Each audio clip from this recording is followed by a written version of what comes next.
Recording is on. Pronto.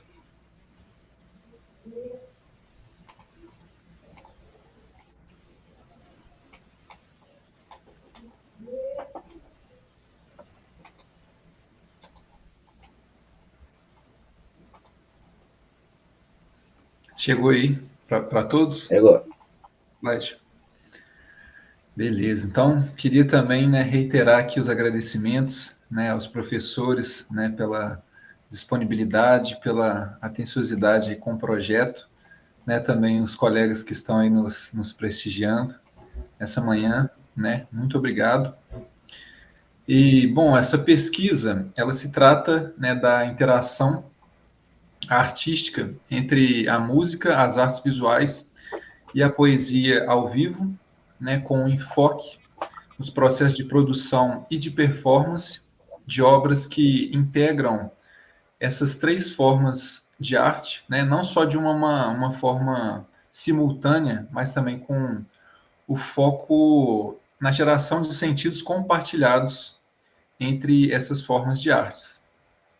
Eu queria trazer aqui um pouco o porquê dessa pesquisa, de onde surgiu a ideia de pesquisar esse tema, o nosso ponto de partida, que foi o espetáculo Diálogos entre o Vento e o Mar, da Jazz Sinfônica Brasil, que aconteceu em 2018 e teve a participação do artista visual João Alexandrino, esse que está aqui na tela, que ele fazia desenhos com areia sobre uma mesa de vidro e uma luz que vinha por baixo, e esses desenhos eram projetados atrás da orquestra, assim, bem grande, para visualização do público. E apesar de ser um concerto instrumental, a letra das músicas, elas propunham os temas, que foram explorados pelo artista, tema como Milagres dos Peixes, Aquarela do Brasil, Sertão, entre outros, e ele procurava, na medida do possível, sincronizar os movimentos dele na geração desses desenhos, com o arranjo musical, com aspectos rítmicos, com os movimentos da orquestra, eram arranjos de Nelson Aires e Ciro Pereira. Então, foi a partir dessa impressão, dessa apresentação, que me gerou um forte impacto naquele momento. Eu lembro que eu estava assistindo na TV Cultura, um domingo de manhã com meu pai, e me despertou esse interesse por pesquisar esse tipo de prática, na realidade, esses tipos de práticas, que relacionam esses dois universos, e essas práticas que são ainda pouco exploradas no nosso tempo, mas que vêm crescendo, vêm se desenvolvendo, principalmente com as contribuições aí da tecnologia, que tem proporcionado novas formas de interação dinâmica, de forma que isso aconteça ao vivo para o público estar acompanhando. Então, esse contexto ele tem sido muito atraente, tanto para os criadores musicais, para os artistas visuais e também para os poetas, escritores, que têm esse desejo de fazer esse trabalho colaborativo entre as artes.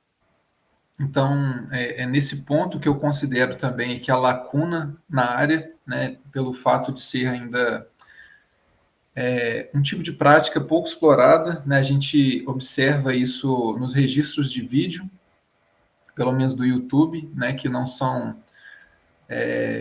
massivos, não temos uma quantidade de registros de vídeo, apesar de que muita coisa acontece, mesmo e não é gravada, mas é nesse ponto e ela tem um grande potencial de desenvolvimento nessas práticas, com esse desenvolvimento constante das tecnologias, e é nesse sentido, que vem trazer essa contribuição, buscar trazer essa contribuição para fortalecer esse tipo de prática, e trazer perspectivas para outros artistas também que desejam produzir nesse sentido. Queria fazer também uma breve contextualização histórica para a gente chegar no ponto onde a gente está seguindo, que é uma questão bem antiga entre os artistas, deles se interrogarem sobre as analogias entre as sensações sonoras e as sensações visuais. Essa foi uma busca de inúmeros artistas no decorrer da história da arte, o Kandinsky, Schoenberg, Scriabin, o Wagner, os compositores do impressionismo, né, tanto na pintura quanto na música, o Debussy, Ravel, entre tantos outros, eles buscaram estabelecer essas relações. Então, isso acontece na música e na pintura já há tempos, né, como é apresentado também na nossa revisão bibliográfica, né, com os trabalhos aí do Alexandre, da Yara Kazinock, da Michele Barbie, da Sandra Loureiro. E diante desse contexto atual, né, como foi dito aqui, com essas contribuições tecnológicas, que traz essa possibilidade, né, de conexão ao vivo, a gente retoma essa questão, né, buscando pensar essas interações, né, dessas analogias sonoras e visuais no contexto de performance ao vivo, que nos traz para essa questão que movimentou a nossa pesquisa, né, que quais são os elementos ou fatores que podem gerar sentido, interação perceptiva e significado compartilhado entre os processos da pintura, a música e a poesia acontecendo ao vivo. Então, eu procurei, né, responder essa questão buscando recursos artísticos, conceituais também, que pudessem viabilizar essas interações, né, de uma forma estética para gerar obras dessa natureza, né? Inicialmente, o objetivo da pesquisa era investigar como a música poderia interagir com o processo da pintura ao vivo, mas no decorrer da pesquisa eu percebi o interesse, né, o enriquecimento que a poesia poderia também oferecer nesse tipo de prática. Então a gente incluiu a poesia também na pesquisa. Então vou trazer um pouco aqui do que foi feito, né? A gente fez uma pesquisa de referências de produções artísticas com essa proposta da interação ao vivo, né, em 30 idiomas no YouTube, como uma busca de entender um pouco do cenário mundial, né, pelo menos nos registros de vídeo, né, como a gente falou aqui, nem tudo é gravado, né, muita coisa acontece e não é registrado, mas a gente criou então uma playlist com essas referências, né, que está disponível também na dissertação e na revisão bibliográfica, né, foram lidos 12 livros sobre o tema, que fez parte também da metodologia, né, como uma das etapas para o processo criativo, que, né, ecoou no momento da concepção das obras, né, então essa parte aqui é bastante importante e também útil para outros pesquisadores. Foi feita muita experimentação, muita sujeira com tinta, né, para trazer um pouco aqui da realidade, né, do processo, né, e a gente fez essa articulação de conceitos que forneceram uma base, né, para construir e realizar as obras que integram música, pintura, desenho e a poesia ao vivo, né, e a partir e simultaneamente também essa pesquisa artística, né, que eu vou trazer mais para frente, né, como uma metodologia também, foram elaboradas 5 obras, né, entre composições autorais e arranjos, e foi feito um recital, né, onde as pinturas eram gravadas, eram filmadas ao vivo, né, e transmitidas em tempo real, com um cabo HDMI Bluetooth, né, conectado na câmera e no projetor. Então a gente teve essa colaboração participativa com essa equipe aí maravilhosa, né, para a gente realizar esse recital, que foi feito com uma formação musical, né, de sexteto instrumental, sax tenor, piano, violão, baixo, percussão, bateria, e as participações especiais, né, com a Lívia Bastos, com a poesia e a dança, a Bárbara, no vocal, o Kleber Alves, meu professor de saxofone lá da UFMG, Ana Clara Trópia, que é importante, né, eu trazer que essa importância dela na pesquisa também, que a gente começou a pesquisar junto há 6 anos, esse tema e trocar bastante informação e buscar também produzir nesse sentido juntos, né? Então, ela teve uma grande importância nessa pesquisa, né? E no recital ela esteve nas ilustrações, pintura e poesia. E tivemos também a participação do Wagner Araújo nas pinturas. Então, agora que eu vou trazer essas perspectivas, né, que eu utilizei e a metodologia também para obter esses resultados, né, essas obras, para oferecer também a outros artistas, né, perspectivas para a criação e a realização também, né, trazer essa contribuição.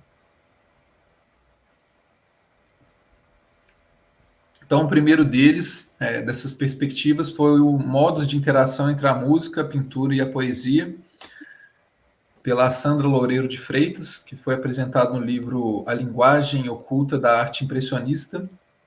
E, basicamente, esses modos de interação são uma organização que ela faz de aspectos similares que podem ser percebidos tanto na música quanto na poesia e na pintura.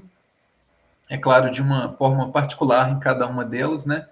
Mas ela vai citar esses aspectos como sendo a luz, a sombra, articulação, dinâmica, agógica, ornamentação, ritmo, movimento, transposição, modulação, entre outros elementos que é possível de perceber nessas três formas de arte.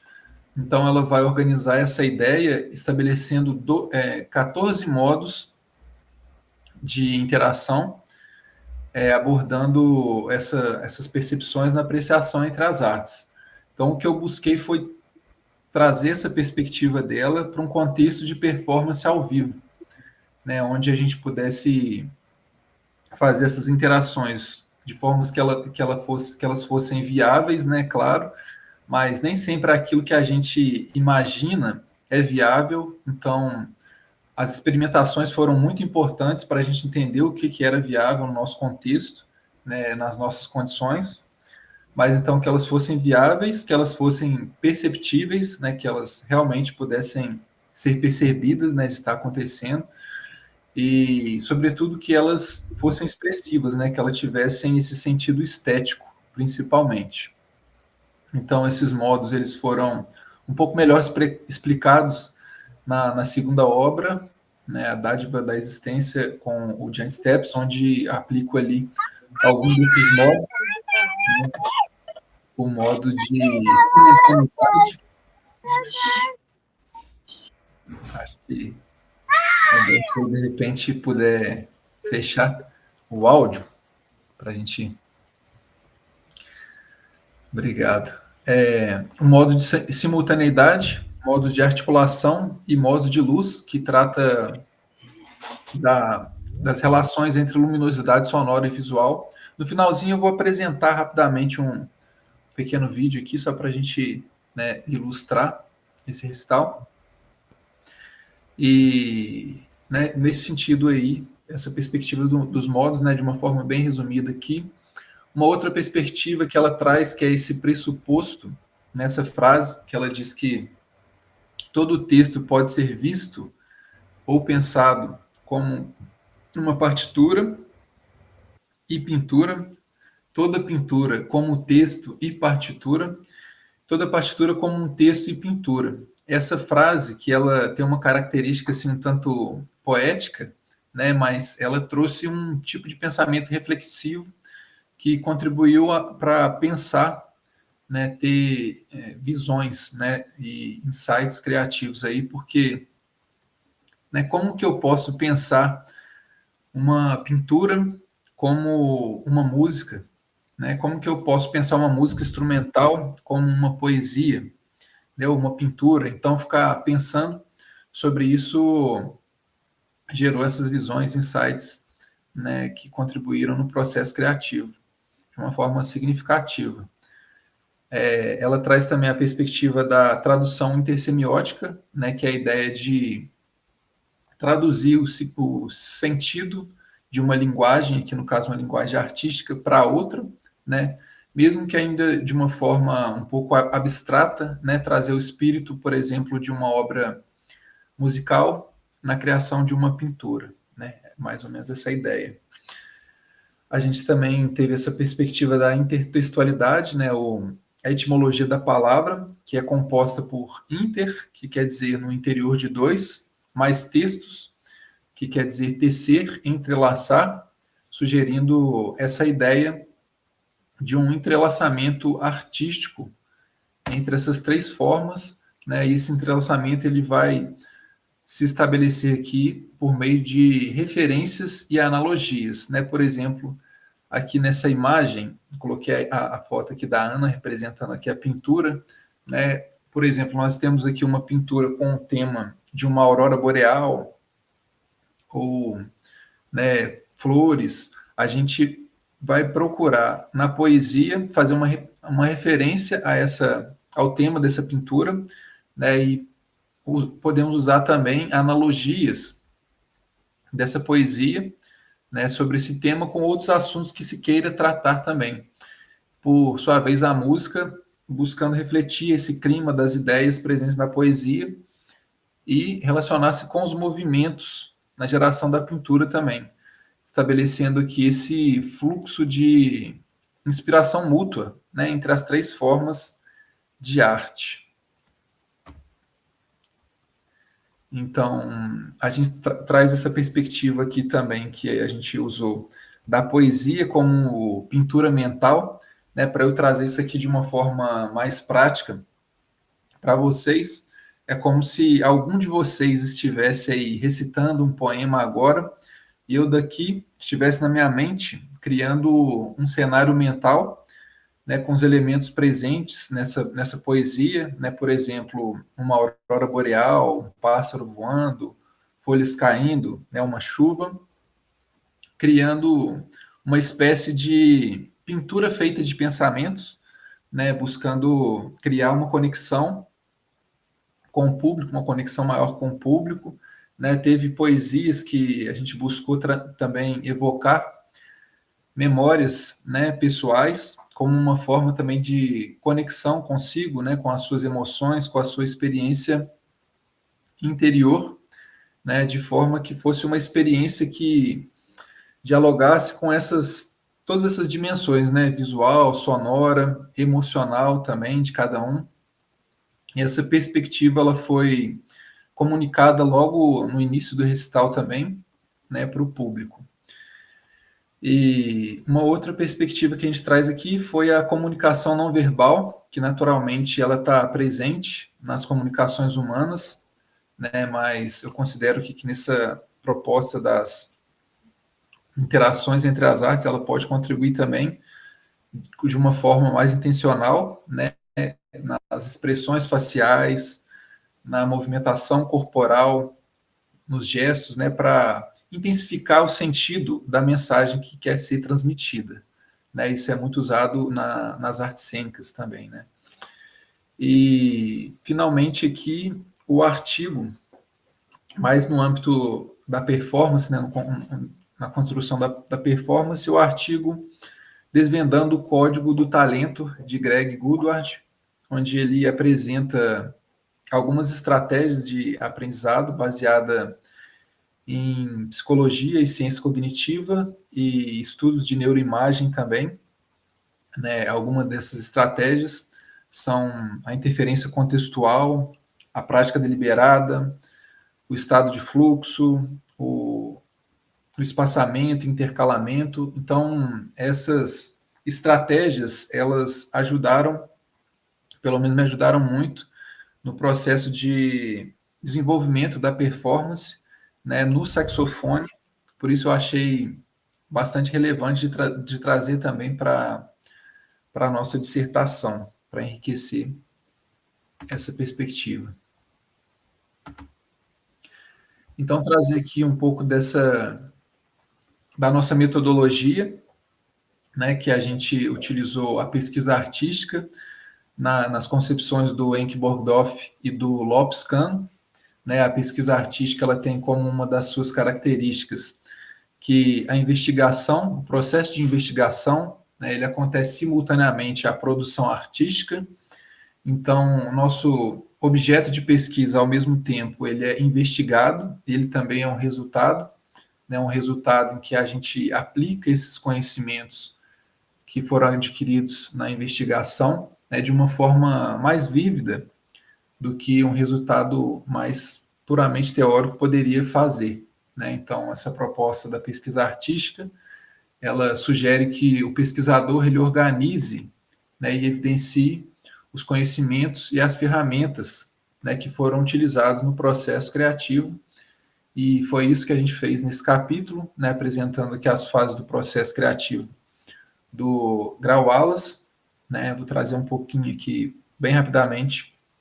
A primeira fase é a fase de preparação, que envolveu essas leituras iniciais, né, que foram mencionadas na revisão bibliográfica, com uma intenção criativa também nessa leitura, junto dessa pesquisa dos referenciais artísticos e técnicas de pintura, né, que foi feita no YouTube, a fim de relacionar essas técnicas com ideias que vêm dessa bibliografia, né? Na qualificação, a Yara Kazinock, ela até comentou que ela sentiu essa revisão bibliográfica um pouco desconectada, né, do resto da dissertação, como ali parecendo um catálogo, né, mas ela tem importância justamente nessa fase do processo, né, criativo, porque a criação ela não acontece só no instrumento, né, pelo menos assim, no meu processo, né, ela acontece muito no momento da leitura também, né, quando a gente está lendo ali, a gente está elaborando ideias também, e vem essas ideias, né, esses sopros de ideia que a gente precisa estar registrando também para que elas não se percam, né, não saia voando a ideia. E então essa fase de registrar as ideias nesse momento da preparação. Depois a gente tem a incubação, que é esse momento de muita experimentação, né, e ver o que é viável, essas ideias, quais ideias que estão sendo viáveis, o interesse dessas interações, né? E em seguida a gente tem a iluminação, que é esse momento de conexão entre as ideias e de arquitetação da obra, né, como uma unidade. E por fim a verificação, que é onde a gente vai procurar ver os elementos que podem ser aprimorados, né, em geral, que ela foi acontecendo muito nos ensaios, né, a gente percebendo o que poderia ser aprimorado e, sobretudo, após a apresentação do recital, né, que a gente perceber que pode ser melhorado para próximas apresentações. A gente utilizou junto também o brainstorming, né, de Alex Osborne, como essas etapas que ajudaram, né, nesse trabalho de participação colaborativa também, com essa ideia do pensamento criativo e judicioso, o equilíbrio entre esses dois tipos de pensamento. E a partir, né, dessa metodologia, desse processo, a gente criou 5 obras, né, nesse recital, apresentar elas aqui brevemente. A primeira delas foi A Eclosão das Cores, uma obra autoral, com poesias também minhas, em parceria com a Ana Clara, que teve pintura com algumas técnicas, chegando a esse resultado das flores, com a acrílica derramada, essa técnica do sopro. Nós tivemos também a segunda obra, né, com a música Giant Steps, de Joe Coltrane, mais Dádiva da Existência, uma peça autoral minha. Né, tivemos também uma poesia autoral, e essa pintura a óleo, né, relacionando esse tema da noite, da aurora boreal. Essa peça, né, O Renascimento da Delicadeza do Ser, é uma obra que teve a participação colaborativa também da médica homeopata, terapeuta e escritora Lívia Bastos, que criou um poema a partir da escuta de uma composição autoral minha para piano solo. Então, eu pedi que ela pudesse escrever esse poema a partir das emoções, das percepções, das visões, sensações que ela tivesse, né, a partir da escuta. Então, ela relata no processo dela, né, que ela procurou sentir, né, a música através da dança de uma forma bem espontânea mesmo, assim.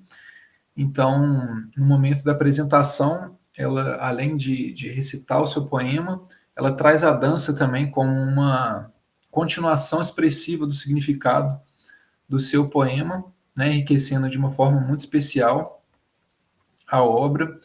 E a Ana Clara, né, com base no conteúdo desse poema, ela procurou elaborar o seu desenho, né, completando esse ciclo de interações. A gente teve também a participação do Kleber Alves, meu professor de saxofone, para essa peça, que eu fiz um arranjo, né, para essa formação, então, a partir daquela referência da obra para piano solo. Em seguida, nós tivemos a peça Amor de Índio, né, que é uma composição de Beto Guedes, com a participação da Bárbara Rodrigues no canto, e um poema meu, né, todo gerando em torno do conteúdo da letra da música, né, para trazer essa interação. E, finalmente, a música La Mer, de Charles Trenet, que teve a participação da Bárbara também cantando, um poema meu, todos gerando em torno desse tema sobre o mar, né, fazendo analogias dentro dessa temática.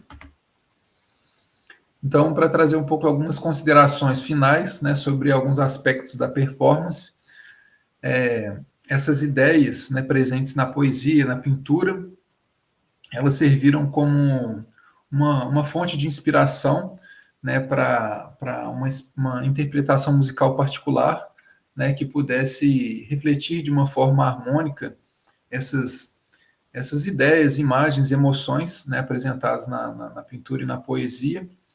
E um dos aspectos importantes também, pelo menos na minha vivência nesse recital, foi ter decorado uma grande parte do repertório para poder sincronizar as entradas, né, com os artistas, né, os momentos de entrada, de conexão com os movimentos da pintura, com os elementos musicais. E esse foi um aspecto bastante importante aí nessa performance. E gostaria de trazer aqui também uma ideia que o Maicon sugeriu de trazer, né, alguns possíveis desdobramentos da pesquisa. Né, eu estava pensando sobre isso, né, o que poderia reverberar a partir dessa pesquisa. Né, eu acho que, sim, oficinas, né, até, de repente, uma disciplina, uma universidade que pudesse integrar estudantes do curso de letras, da Belas Artes, da música também, para poder produzir, né, algo nesse sentido de interação entre as artes, né, e, sobretudo, o que pode reverberar, né, a partir dessas perspectivas, tanto teóricas como práticas, são repertórios totalmente novos. Né, aqui a gente tem um modelo, né, a gente tem aí o Gabriel Improta, né, um compositor de mão cheia. Se um dia, futuramente, né, você quiser fazer uma apresentação nesse sentido, aqui você encontra, né, recursos, né, que possam ajudar a pensar e conceber, né, apresentações que integram essas três formas de artes, né, para todos os artistas que tiverem esse interesse.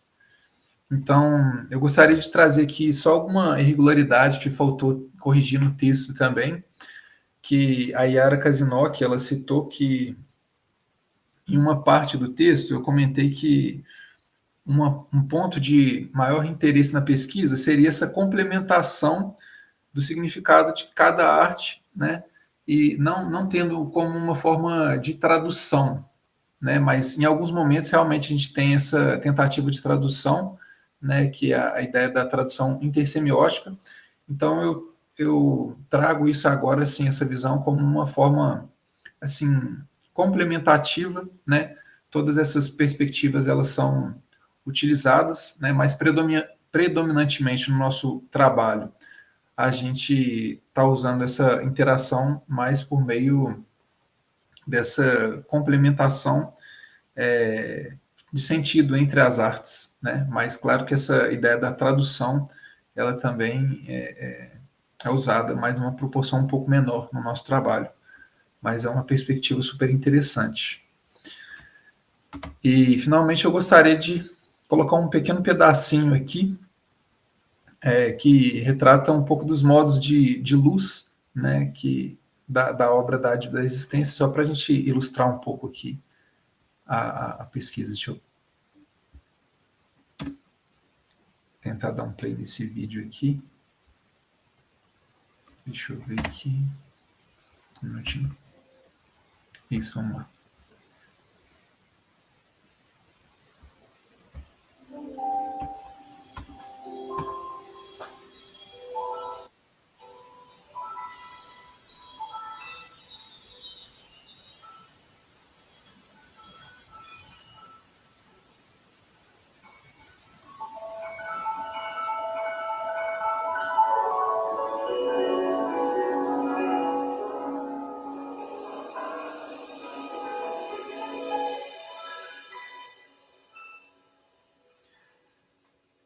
Então, essa aqui foi a obra Dádiva da Existência, né? Nesse momento, a gente tem o momento das estrelas, né, que estão sendo realizadas, estrelas ali, a gente está relacionando com a música, com esses elementos musicais que têm uma sonoridade um pouco mais aguda, né, trazendo essa ideia de altura, né, e claridade também, né, com o elemento do carrilhão também, para fazer essa associação entre os sentidos.